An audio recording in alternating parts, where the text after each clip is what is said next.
Spider-Man Far From Home, the non-spoiler review. I will not spoil anything about this film. However, if you have not seen any of the other previous MCU movies, specifically Endgame, I think everybody at this point has seen Endgame, but just in case you've been warned, I will be talking about some spoilers from Endgame. So, this is the second standalone Spider-Man movie in the MCU, and this is the 5th time that we've seen Tom Holland play Spider-Man in the MCU. I love how that works. We've only had 2 Spider-Man movies, but we've seen him play Spider-Man 5 times already. I love how the MCU works, and I hope that this continues forever. So, this is basically a movie about Peter Parker having a hard time with the death of Iron Man because he was so close to him. He was a father figure. We're essentially getting Uncle Ben through Tony Stark, in a sense. And Tony wanted him to be the next Iron Man. And everybody's asking who's going to be the next Iron Man. Who's it going to be? We kind of feel that Peter feels that this is weighing upon him because he feels like he should be doing that. He doesn't know if he can live up to that. He's still 16 years old, and he kind of wants to... He's torn because he still wants to be a teenager and not have all this responsibility, which is why he's going on this trip in the first place. But he gets intertwined in all of it. And that, I think, is, on paper, a great story. And it's been stories that we've had numerous times in the Spider-Man comics, and also the TV series that we've had before, and some of the movies. Spider-Man 2 kind of deals with that. I love that. I love that story. But I didn't think that they did that they had room for improvement on that story. Because they did certain things in here where Spider-Man's just like, I'm going to choose to do this. And I was like, that's a great story, but expand upon it. It needs to make more sense for when we finally get to that choice that Peter Parker makes.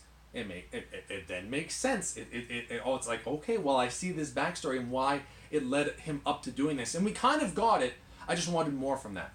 Same thing with another aspect in this movie where one of the things that Spider-Man always has in the comics, and I don't know if it's technically there in Homecoming, but and the other movies, but he doesn't really know that it's there, and it's not really doing its thing. But then, and I think that's without spoiling anything, this is a great storyline that we've seen before, but then they didn't use it as they should have, and that was another thing that I was like, oh, missed opportunity right there. There's a lot of things where they were like, here's the idea, we're going to show you a little bit about it, but we're not going to really go full force. And I think that's what we needed. We needed more oomph to some of these arcs, basically, is what I'm saying. Tom Holland, though, as Spider-Man, was excellent in this. This was one of his better times that I've seen him as Spider-Man. Nick Fury as Samuel Jackson was good. Maria Hill, was nice to hear her again. Happy Hogan. I thought that he had some very good scenes in this film. I really liked him. Zendaya as MJ, I am liking more in this movie because we had more screen time with her. I still think she should be a redhead, but that's just because I'm a purist for the comics. But I felt that Tom Holland and Zendaya really have chemistry, and there was a lot of cute moments between the two of them as Peter Parker and MJ, so I liked that a lot. And obviously, Jake Gyllenhaal as Mysterio. That is the reason why you should see this film. He's my favorite actor right now that's still going, so I was so excited for this. And he nailed it, and they also nailed Mysterio.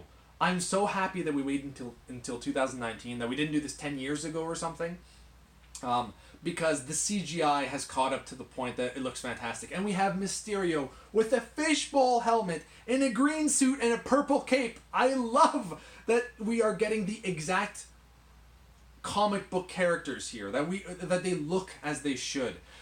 I love Hugh Jackman as Wolverine, but man, I want to see him in the yellow and blue tights and with the mask. I wanted to see that. Anyway, that's something completely unrelated to this. Well, it's a superhero movie. It relates to it a degree. So Jake Gyllenhaal, excellent. The things that they did with this were awesome. I loved that so much. The action scenes were also very good in this. I think that the action scenes were probably better in this because the last act in Spider-Man Homecoming, it's very dark, whereas this it's during the day, and even there are some nighttime scenes, but it's a lot clearer in the middle of this movie, and I like that a lot. So overall, I would probably say that I like this more than Homecoming, not as much as the Sam Raimi Spider-Man 1 and 2 with Tobey Maguire. But I still liked it more than Homecoming, and I will give it a 7 out of 10. And the post-credit scenes, I almost forgot. There's 2 post-credit scenes. The second post-credit scene is more of a joke, and I was like, what's the point of that? But the first post-credit scene honestly made me like this movie that much more, because when the post-credit scene happened, I was freaking out, and everybody in the theater was freaking out with me. I would say that this is the best post-credit scene, almost equivalent to seeing Thanos at the end of Avengers 1. Or Nick Fury showing up in Iron Man 1 at the end and saying that he's going to start the Avengers. That is the level of excitement that I had. And so I'm freaking out during this thing, but then they drop another bomb during that same post-credit scene. There's 2 huge bombs in this post-credit scene. And I'm like, this is amazing! I cannot wait for the next Spidey movie. It is going to be fantastic because of these 2 things that happened in this post-credit. And then they had another one and it was just a joke. I think they should have done the other way around, because then you leave on a high note with those 2 massive bombs that they did.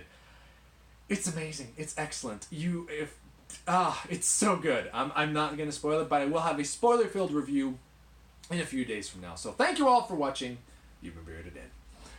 Beardage.